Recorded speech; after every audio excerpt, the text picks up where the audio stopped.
मनुष्य की तुलना में हाथी, गैंडे अधिक तगड़े होते हैं। शारीरिक बल में मनुष्य शेर के सामने नहीं ठहर सकता। दौड़ने में चीते उससे तेज है, मछलियां उससे अच्छा तैर लेती हैं और उसके हवा में उड़ने का तो सवाल ही पैदा नहीं होता। फिर भी वह अपने से अधिक शक्तिशाली ऊंट और घोड़े की सवारी करता है। हाथी और बैल से बोझ उठवाता है। उसकी डुबकी गहरे से गहरे समुद्र की गहराइयों को नाप लेती है। जिन ऊंचाइयों को वह छू लेता है वहां बाज भी पर नहीं मार सकती। वह हजारों मीलों पर पैदा होने वाली आवाजें अपने कमरे में बैठे सुन लेता है।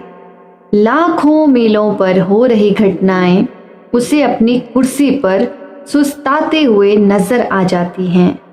यह सब कुछ इसलिए है कि परमात्मा ने उसके अंदर कुछ विशेष गुण रखे हैं।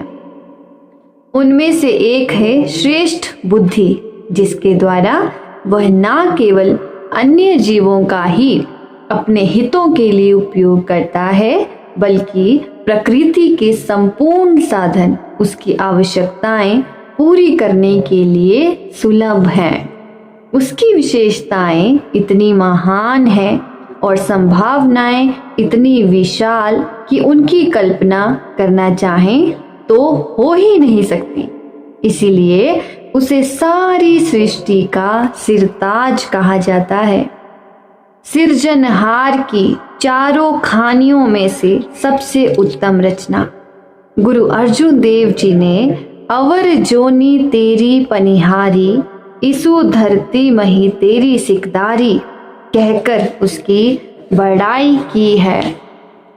इस शरीर में मिली तेज सूझबूझ के कारण वह भले बुरे की पहचान कर सकता है।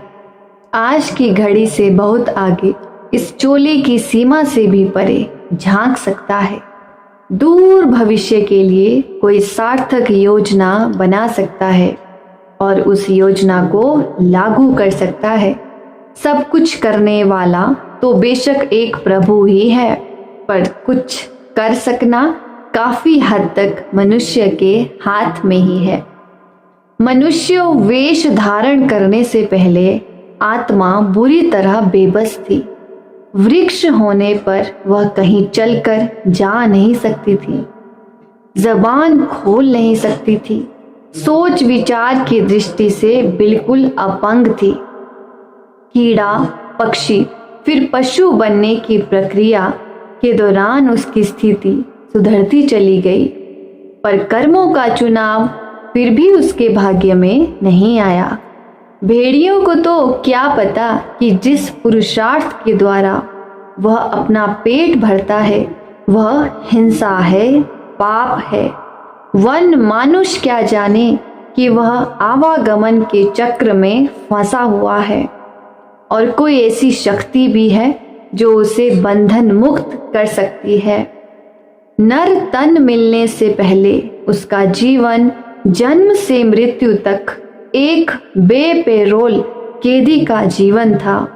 उसके जेल में ना कोई दरवाजा था, ना कोई खिड़की, ना रोशनदान।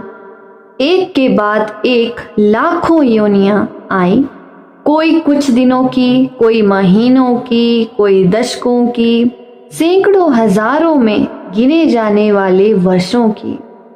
उन योनियों में दिखने में तो कई अंतर थे, पर एक कमी या दोष सब में समान था। किसी रूप में भी उसके हाथों से हथकड़ी नहीं उतर सकती थी, उसके पैरों की बेड़ी नहीं उतर सकती थी।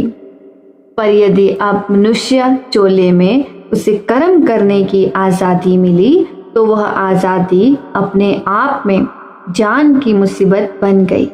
जितने मार्ग उसके सामने खुले उतने ही भयानक खड्डे उसे गिराने के लिए मुंह खोले खड़े थे।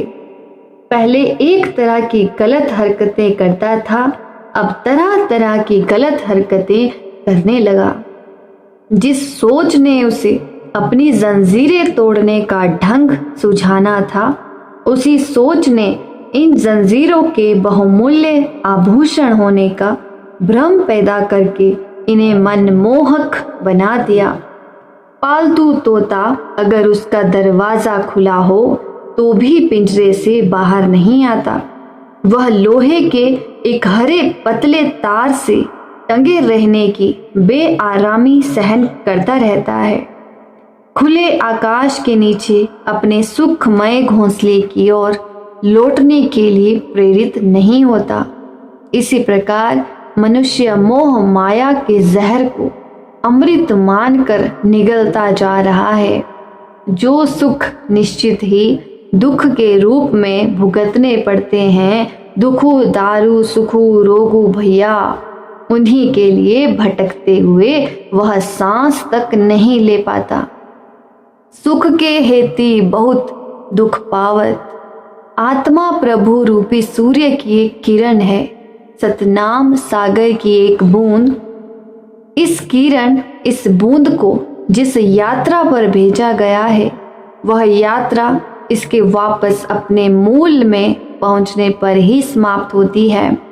अपने सूर्य या सागर में समा जाने पर मनुष्य शरीर उस यात्रा का अंतिम पड़ाव है और इंसान को दूसरे जीवों के मुकाबले श्रेष्ठ बुद्धि इसीलिए बख्शी गई है कि वह इस चरण में अपनी यात्रा को सफल कर सके।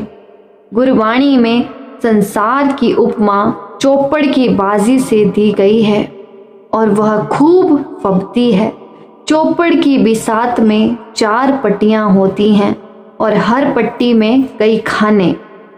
दूसरी ओर जीव 4 खानियों अंडज, जेरज, स्वदेश, उद्भिज में बांटे गए हैं और प्रत्येक खानी में जीवों के लाखों प्रकार हैं।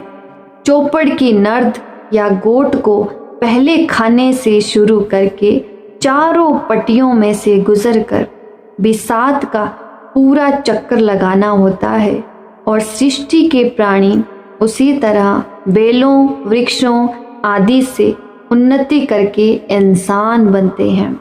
चौपड़ में चारों कोनों का चक्कर समाप्त कर लेने के बाद एक खास पट्टी आती है जहां से गोट के असली घर की यात्रा शुरू होती है। यदि पासा ठीक गिरे तो गोट अंदर के रास्ते पर आ जाती है। अंदर प्रवेश करने से पहले ही पिट जाए तो पूरा किया जा चुका रास्ता उसे नए सिरे से तय करना पड़ता है। सांसारिक जीवों के लिए आवागमन के दुखों से छुटकारा दिलवाने वाली पट्टी ये मनुष्य शरीर है।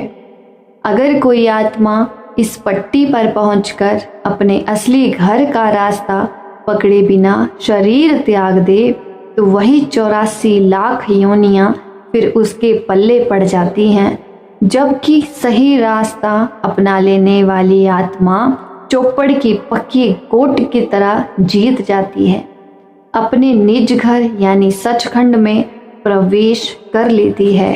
राधा स्वामी जी।